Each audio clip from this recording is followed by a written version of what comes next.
어느 주일학교 선생님이 이제 아이들을 모아놓고 이제 교리를 가르치고 있었습니다. 그 선생님이 아이들에게 이렇게 묻습니다. 얘들아, 하나님께서 우리의 죄를 용서해 주시도록 하려면 우리가 무슨 일부터 서둘러 해야 할까? 그러자 한 아이가 손을 번쩍 듭니다. 그리고 귀엽고 아주 씩씩한 목소리로 이렇게 대답합니다. 네, 선생님, 먼저 우리는 죄를 지어야 합니다.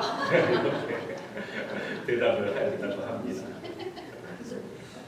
이 아이처럼 교회를 다니는 우리 사람들 가운데서도 하나님이 용서해 주시니까 아이 죄를 지어도 되지. 혹시 이렇게 생각하시는 분이 계십니까? 어차피 뭐 용서해 주실 것인데 뭐 실컷 그냥 즐기다가 마지막에 용서를 구하면 되지요. 이렇게 또 생각하시는 분이 혹시 계십니까? 여러분 어떻게 생각하십니까? 오늘 바울의 말씀 우리 함께 읽어보도록 하겠습니다. 우리 준비 시작. 읽습니다. 시작. 그런즉 우리가 무슨 말을 하리요? 은혜를 더하게 하려고 죄에 거하겠느냐? 그럴 수 없느니라. 죄에 대하여 죽은 우리가 어찌 그 가운데 더 살리요? 그러므로 우리가 그의 죽으심과 합하여 세례를 받음으로 그와 함께 장사되었나니 이는 아버지의 영광으로 말미암아 그리스도를 죽은 자 가운데서 살리심과 같이 우리로 또한 새 생명 가운데서 행하게 하려 함이라. 어떻습니까? 우리가 죄 가운데 거할 것이 아니라 어디로 나아가라고요? 새 생명 가운데 행하기를 원하신다. 이렇게 말씀을 하고 있습니다. 오늘은 새 생명 가운데 행하는 그 삶에 대해서 오늘의 말씀을 통해 좀 더 나눠보고자 합니다. 오늘 가장 첫 번째 읽은 말씀인데요. 우리 한 번 더 읽습니다. 준비 시작. 형제들아, 너희가 알지 못하여서 그리하였으며 너희 관원들도 그리한 줄 아노라. 여러분, 지난주에 말씀에는 이렇게 말씀을 드렸습니다. 사도 베드로가 너희가 어떻게 살인한 바나바는 놓아주고 거룩하고 의로운 생명의 주 되시는 예수 그리스도를 죽일 수가 있느냐? 너희가 그런 예수 그리스도를 죽였다. 이렇게 말하였습니다. 그렇다면 그 다음에 이어지는 내용은 아니 그렇게 무고한 사람을 죽였으니 너희는 잘못한 사람들이다. 이렇게 이야기를 풀어가는 것이 순서일 것 같습니다. 그런데요, 오히려 사도 베드로는 그 사람들을 비난하기보다 오히려 오늘 이 말씀을 먼저 던지고 있습니다. 무엇이라고요? 너희가 예수를 죽인 것은 왜 그렇다고요? 너희가 알지 못해서 그랬다는 겁니다. 너희뿐만 아니라 관원들조차도 다 자신들이 무슨 일을 하는지 모르고 한 일이라는 것입니다. 베드로는요, 너희가 무죄한 사람을 죽였지만 내가 그 일을 너희가 왜 했는지 이해한다라고 말합니다. 저는 이 말씀을 읽으면서 이런 생각을 한번 해보았습니다. 우리 가정이, 우리 교회가, 우리 사회가 이 정도의 관용을 베풀 수 있다면 우리가 살아가는 그 장소가 어떻게 변할까? 이런 생각을 한번 해보았습니다. 여러분 한번 생각해 보시기를 바랍니다. 무고한 사람을, 아무 죄도 없는 사람을 죽인 일이 과연 이해할 만한 일입니까? 한번 생각해 보십시오. 아무 죄도 없습니다. 그런 사람을 그냥 죽인 것도 아니고요. 그거를 어떻게 죽였습니까? 공개 처형했습니다. 십자가에 매달려 죽인 것이죠. 우리가 이런 관용의 모습을 어떻게 우리가 이런 일을 이해할 수가 있단 말입니까? 과연 베드로는 어떻게 그들을 향해서 너희들이 잘못한 사람들이다, 너희는 비난받을 사람들이라고 이야기하지 아니하고 어떻게 너희가 무죄하여서 그랬다라고 고백할 수 있었을까요? 저는 이 말씀을 읽으면서 우리가 어떻게 이런 관용의 모습을 배울 수 있을까? 베드로가 어떻게 이런 관용의 모습을 가질 수 있었을까? 이런 질문을 하게 되었습니다. 그런 가운데 우리 누가복음 24장 34절의 말씀인데요. 우리 함께 읽겠습니다. 준비 시작. 이에 예수께서 이르시되 아버지 저들을 사하여 주옵소서. 자기들이 하는 것을 알지 못함이니이다 하시더라. 그들이 그의 옷을 나눠 제일일세. 이것은요, 예수님이 십자가에 매달리셔서 이제 돌아가시기 전에 십자가 선상에서 하시던 기도입니다. 십자가의 고통 가운데서 예수님은 기도하십니다. 무슨 기도입니까? 하나님, 저들은 무지하여서 모릅니다. 하나님 저들을 용서하여 주시옵소서. 하나님 제가 이 자리에 매달리는 것은 불법적이고 부당한 일입니다. 그러나 하나님 저들은 알지 못하고 행하는 것입니다. 그리고 십자가에서 예수님은 죽으심으로 자신을 매달았던 모든 이들의 죄와 또한 더불어 인류의 모든 죄를 지고 죽음을 당하셨습니다. 여러분, 예수님은 솔로몬의 행각에 모였던 사람들보다 먼저 누구를 만나셨습니까? 베드로를 만나주셨습니다. 찾아가셨고 만나주셨습니다. 베드로는 어떤 사람입니까? 그렇게 예수님의 수제자라고 하였지만 저는 예수님을 모릅니다. 나는 그 사람을 모릅니다. 나는 그 사람을 모릅니다라고 3번씩이나 부응을 했던 그런 연약한 제자였습니다. 그런데 예수님은 먼저 베드로를 찾아가셨습니다. 꾸중하지 않으셨습니다. 그리고 그를 위로하시고 격려하시고 힘을 주시고 사명을 더하여 주셨던 것입니다. 스승을 배신했던 그 자신을 그대로 받아주신 그 예수님의 그 사랑 때문에 오늘 그 베드로는 다시 한번 예수님의 관용을 다른 이들에게 전할 수 있는 자리에 서 있는 것입니다. 그리고 그것을 선포하는 사도가 되었던 것이지. 우리는 먼저 베드로처럼 그 예수님이 나를 받아주심의 감격을 우리는 관용의 사랑을 경험해야 합니다. 예수의 이름을 믿음으로 우리는 하나님의 자녀가 되었습니다. 그런데 이것이 우리가 잘 살았기 때문이 아닙니다. 우리가 다른 사람들보다 선하기 때문도 아닙니다. 우리의 모습이 어떠할지라도 주님은 나를 만나주시고 우리의 모습이 어떠할지라도 나를 안아주시고 우리의 모습이 어떨지라도 나를 사랑해 주신다는 사실입니다. 예수님은 우리의 모습 그대로 우리를 사랑하십니다. 인간은 사랑받기를 원합니다. 아이들이 울고 때로는 웃지요. 그 이유가 무엇입니까? 사랑받기를 원해서. 또한 성장해 가면서 사랑받기 위해 상대방이 원하는 것을 해주고 싶습니다. 아, 내가 이것을 해주면 다른 사람이 나를 사랑해 주겠지. 내가 이것을 어떻게 이런 시간을 함께 보내면 나를 사랑해 주겠지. 어떤 누군가가 상담가에게 이런 질문을 했다고 합니다. 제가 지금요 남자친구를 만나고 있습니다. 그런데요 그 남자친구는요 앞에선 제가 참 조용하고 그 다음에 수줍음 많고 또 이런 그냥 세심한 그런 여자로 살아가고 있습니다. 그런데 사실은 제 성격은 그렇지가 않습니다. 저는요 털털하고요 그냥 저는 생각나는 대로 행동하는 그런 여자입니다. 그런데 그 남자에게 사랑받고 싶어서 좀 털털해하고 수줍어하고 그냥 털털하지 않고 세심한 척합니다. 그런데 그것이 너무 힘이 듭니다. 어떻게 해야 됩니까? 이런 질문을 상담가에게 던졌습니다. 여러분 어떻게 해야 합니까? 여러분의 인생을 살아오시면서 지혜를 나눠주신다면 그 젊은 자매는 어떻게 하는 것이 좋을까요? 그 상담가의 대답이 참 재밌습니다. 그 상담가는요 이렇게 이야기를 합니다. 그 남자가 당신의 조용하고 수줍은 모습에 반하여 만났고 또 그 남자가 당신이 정말 그리고 그리던 이상형의 남자라면 그리고 그 남자가 꼭 결혼하고 싶다면 당신은 평생 그렇게 살아가십시오. 당신이 가면을 벗는 순간 당신의 행복은 깨어질 것이고 그 남자는 떠나갈 것입니다. 그러나 만약에 당신의 본 모습을 보고 떠나갈 사람이 있다면 그 사람이 정말 당신을 사랑하지 않는 그런 관계가 아닐까요? 정말 그 둘이 사랑의 관계라고 이야기할 수 있겠습니까? 이런 질문을 던지면서 답을 해주는 것을 보았습니다. 정말 그 당신의 있는 모습 그대로를 사랑해 줄 수 있는 사람인지 진지하게 생각해 보라는 것이지요. 사실 우리가 예수님에게 나아가는데요, 우리는 가면을 쓸 필요가 없습니다. 그냥 경건한 척, 깨끗한 척, 그리고 우리는 진실한 척, 그렇게 할 필요가 없습니다. 왜요? 주님은 우리를 있는 모습 그대로 사랑해 주시기 때문입니다. 어린아이가요 놀이터에서 막 흑장난을 하고 있었습니다. 그런데 저 멀리 아버지가 막 오면서 아이를 발견하고 아이를 위해 산 선물을 이렇게 흔들면서 아이의 이름을 부릅니다. 야 개똥아! 이러고 부릅니다.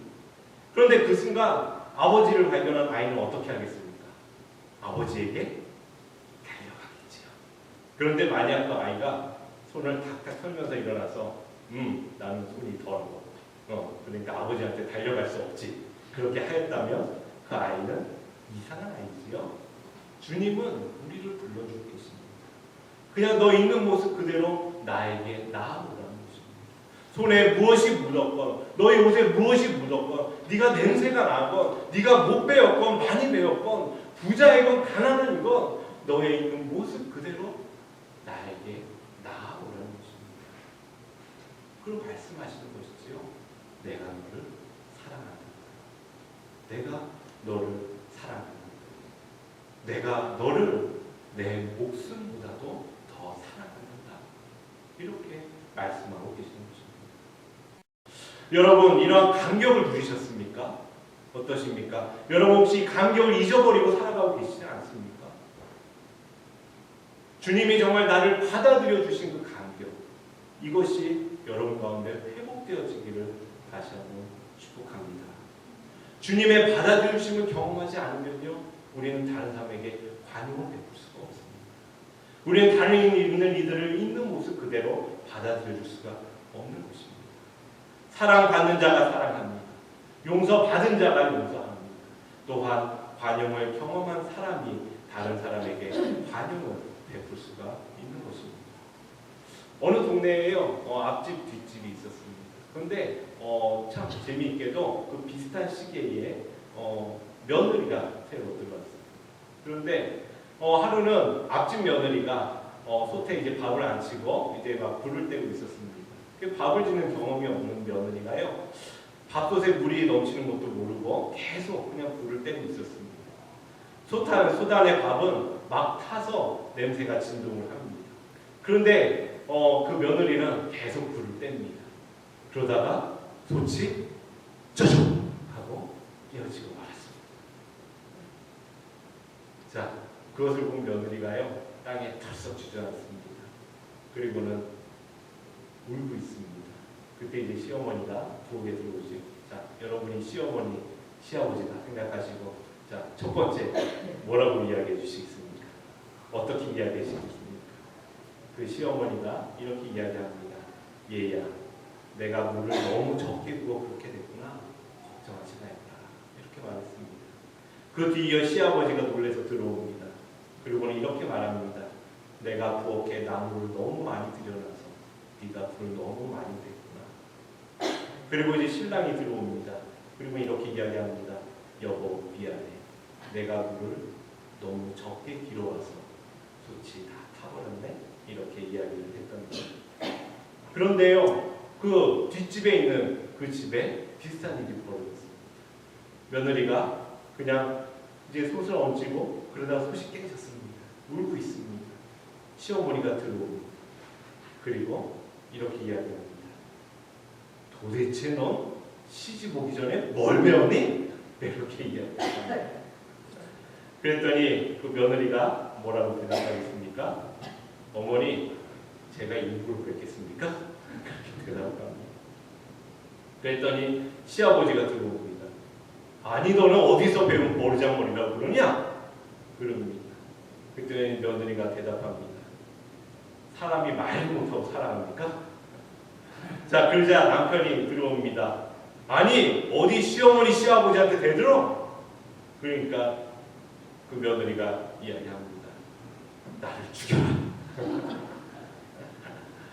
여러분, 어떻게 시작되었는데 어떻게 끝이 났습니까?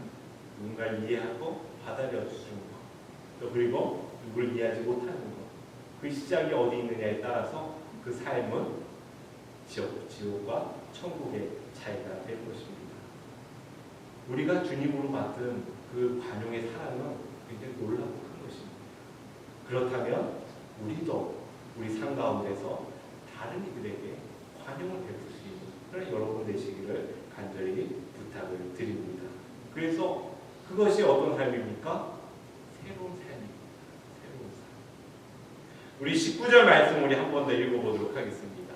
자, 함께 읽습니다. 준비 시작. 너희가 회개하고 돌이켜 너희 죄 없이 함을 받으라. 이같이 하면 유쾌하게 되는 날이 주 앞으로부터 이를 것이요. 자, 이 말씀을 읽으면서 조금 이상한 단어가 눈에 띄지 않으십니까? 저는 이 말씀을 읽으면서 아하 이런 순간이 있었습니다. 유쾌한 날이 된다는 것입니다. 우리를 받아주시는 주님을 향해 우리가 해야 할 일은요, 우리가 주님을 향해 얼굴을 돌리는 것입니다. 그렇지요? 주님을 향해 우리의 삶의 방향을 다시 바꾸는 것입니다. 그리고요, 우리가 우리 욕망의 길을 가던 길에서 되돌아서는 것입니다. 그러고 나면 참 재밌는 표현이죠. 어떤 날이 온다고요? 유쾌한 날이 온다는 것입니다. 사실은 다른 성경에는요, 새롭게 되는 날이라고 표현이 되어 있습니다. 제 성경에는 유쾌한 날인데 아마 다른 분들 성경, 어떤 성경, 개역개정 성경에는 그것이 새로운 날이라고 기록되어 있기도 할 것입니다. 히라버로는요, 아납시스라는 단어입니다. 이 단어의 뜻은요, 이렇습니다. 호흡이 회복된다. 다시 숨을 쉬게 된다. 시원하다. 상쾌하다. 이런 뜻의 의미입니다. 여러분 이 시간 오늘 아름다운 자매가 맨 앞자리에 앉아서 이렇게 예배를 드리고 있지요. 어떤 아시는 분도 계시겠지만 또 모르시는 분들도 계실 것입니다. 저 아름다운 자매가 역시 아름다운 그 이하연 목사의 이제 아마 내일 반찬이 좀 달라질 것 같습니다. 그렇죠? 우리 이하연 목사의 동생입니다. 제 개인적으로는 저한테는 처제가 되어지는 것이죠. 이제 한국에서 봄밤을 맞이해가지고 2주 동안 이제 미국을 다녀오게 되었습니다. 우리 머무는 동안 우리 교우분들과 또 함께 좋은 친교의 시간들이 되기를 바랍니다. 여행을 사실 하는 목적은요, 여러 가지 이유들이 있겠지만 일상을 떠나서 잠시 휴식을 취하는 것입니다. 그렇게 하는 것만으로도 우리가 지쳤던 몸과 마음이 힘을 얻는 경험을 하지요. 그때 사람들이 자주 하는 표현이 있습니다. 야, 숨 쉴만하다. 아, 숨통이 트인다. 이런 이야기를 합니다. 막혔던 답답함과 막혔던 절망과 막혔던 삶의 어려운 가운데서 무엇이 생깁니까? 아, 내가 다시 숨을 쉴 수가 있겠구나. 이런 표현들을 하지요. 아마 그것이 단순히 여행뿐만이 아닐 것입니다. 여러분의 일상생활 가운데서도 잠시 10분, 단지 20분이라도 근처의 자연을 통해서 한번 잠시 걷는 시간 한번 가져보시기 바랍니다. 그러면요, 아 그래, 그래도 숨쉴만하다 라는 생각이 드실 것입니다. 여러분 한번 생각해 보십시오. 여러분의 추억 가운데 유쾌하다 이러면 어떤 그 추억이 생각이 나십니까? 여러분의 과거 속에, 여러분의 인생 속에 아 유쾌하다, 참 그때는 유쾌했다 이런 생각을 하시면 어떤 추억의 장면이 떠오르십니까? 즐거움 하면은 어떤 생각이 드십니까? 야, 그거 참 즐거웠었는데 그런 생각이 있으시지요? 또 여러분 가운데 정말 어려웠는데 내가 정말 힘든 상황이었는데 야, 주님이 주신 평안을 경험했다. 어떻게 그렇게 어려운데도 내가 평안할 수 있었을까? 이런 경험들이 있으십니까? 한번 돌아보시기를 바랍니다. 성경에서는요, 그날이 되면요, 어떤 날이 된다고요? 유쾌한 날이 된다는 것입니다. 기쁨과 평안이 넘치는 날이 온다는 것입니다. 여러분이 무엇을 상상하든 그 상상을 뛰어넘는 즐거움과 기쁨과 평강이 넘치는 그 삶이 온다는 것입니다. 우리들은요, 그날을 생각하지도 못합니다. 그런데요, 저는 유쾌하다는 단어를 통해서 조금이나 한 번 더 생각해 볼 수 있는 시간이 되었습니다. 그런데 그날을 우리가 어떻게 갈 수 있는지 구약 성경은 반복적으로 가르치고 있습니다. 오늘 사도 베드로는요, 신명기 15장 18절 19절 말씀을 인용합니다. 22절의 말씀인데요, 우리 함께 읽어보겠습니다. 준비 시작. 모세가 말하되 주 하나님이 너희를 위하여 너희 형제 가운데서 나 같은 선지자 하나를 세울 것이니 너희가 무엇이든지 그 모든 말씀을 들을 것이라. 다시 말해서 그 선지자를 세울 것인데 그 선지자를 통하여 너희는 그날로 들어갈 것이라는 것입니다. 그리고요, 똑같이 아브라함에게 하신 그 말씀, 창세기 28장 14절의 말씀을 한 번 더 사도 베드로가 인용합니다. 우리 함께 있습니다. 준비 시작. 땅 위의 모든 족속이 너의 씨를 인하여 복을 받으리라 하셨느니. 자, 아브라함에게 말씀하십니다. 땅 위에 어떤 족속이요? 이스라엘 백성만이요? 아니요. 모든 족속이 너의 씨로 인하여 복을 받을 것이라고 이야기합니다. 모세와 같은 선지자, 아브라함의 후손으로 모든 족속에게 복이 될 그 씨, 그 한 사람, 그 이외에도 사무엘 때부터 계속적으로 선지자들이 말했던 그 단 한 사람, 그 사람이 바로 누구입니까? 예수 그리스도이신 것입니다. 그를 통하여 복 주시는데, 그를 통하여 복을 우리에게 주시는데 그 복이 무엇이라는 것입니까? 유쾌하게 되는 날이 너희에게 임할 것이라는 것입니다. 새롭게 되는 날이 너희에게 임할 것이라는 것입니다. 하나님이 새롭게 하시는 회복의 날이 너희에게 임할 것이라는 것입니다. 얼마나 놀라운 말씀입니까?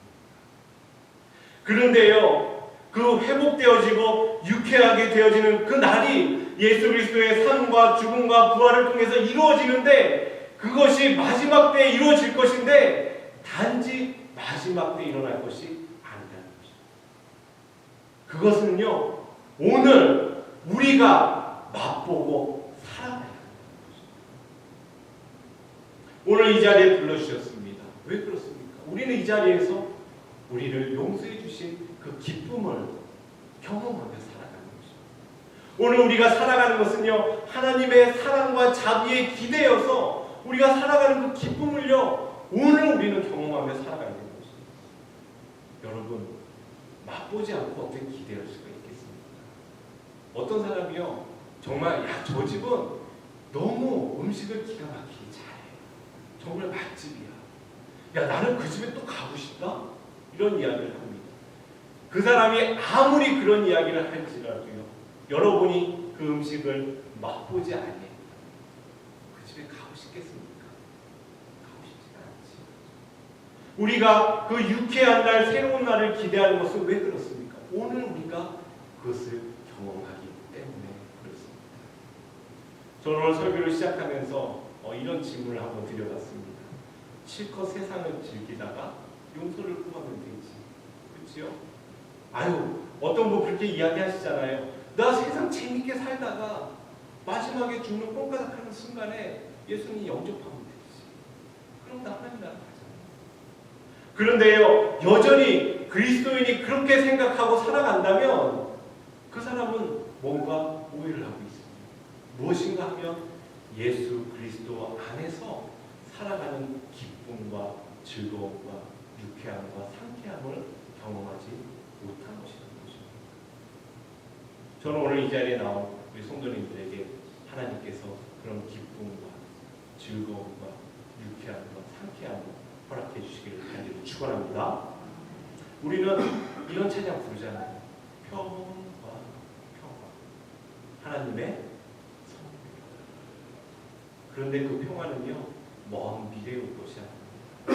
예수 그리스도를 믿고 의지하며 살아가는 우리들, 어정쩡하게 예수 그리스도께로 갈까 아니면 세상으로 갈까 하고 있는 것이 아니라 예수 그리스도에게 완전히 삶의 방향을 틀었던, 회개하고 돌이켰던 사람들에게 하나님은 그 유쾌한 날을 맛보게 해주신다는 것입니다. 우리 19절 말씀인데요, 한 번 더 읽겠습니다. 우리 준비 시작. 그러므로 너희가 회개하고 돌이켜 너희 죄 없이 함을 받으라. 이같이 하면 유쾌하게 되는 날이 주 앞으로부터 이를 것이요. 여전히 우리의 모습이 세상의 욕망을 쫓는 길 위에 서 있지 않습니까? 우리를 받아들여 주시는 주님에게로 돌아서시길 바랍니다. 그냥 어정쩡하게 돌아서는 것이 아닙니다. 돌아설까 말까, 한번 가볼까 말까 하는 것이 아닙니다. 완전히 돌아서는 것입니다.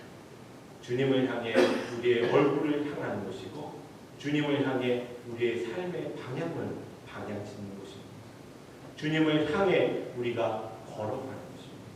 아버지를 향해 뛰어가는 그 아이처럼 우리는 그렇게 달려가는 것입니다. 그때의 하루하루 가운데 유쾌한 날을 경험하게 되는 줄 믿습니다. 그리고 그 유쾌한 날을 늘 일상 속에 경험하며 살아가는 여러분이 되시기를 다시 한번 축원합니다. 우리 기도합니다.